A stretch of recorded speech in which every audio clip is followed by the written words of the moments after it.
అందరికీ praise lord. June 18 ఈరోజు దేవుని వాగ్దానము. నీవు అనేక జనములకు అప్పిచ్చేదవు గాని అప్పు చేయవు. ద్వితీయోపదేశకాండము 28వ అధ్యాయము 12వ వచనము.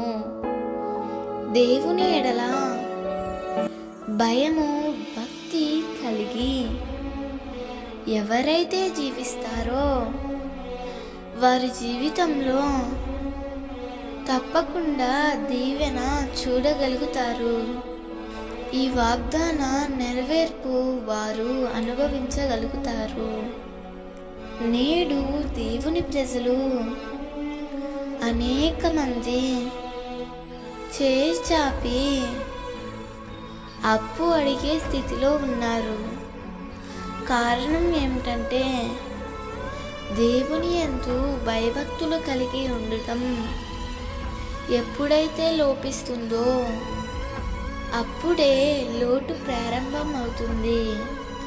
అలా ఆరంభమై అప్పు తీర్చుటకు మరి ఒకరి దగ్గర అప్పు తెచ్చి ఆ అప్పు తీర్చుటకు మరి ఒక చోట అప్పు చేస్తారు.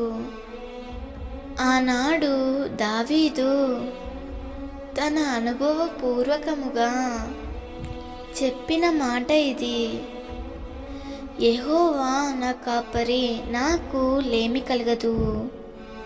నా గిన్నె నిండి పొర్లుచున్నది.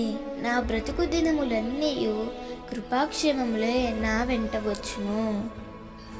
దావీదు ఆశీర్వాదపు గిన్నె నిండి పొర్లుచున్నది అంటే అతడు ప్రభువుని కాపరిగా చేసుకుని ప్రభు చిత్తానుసారంగా నడుచుటకు దావీదు ఒప్పుకున్నాడు.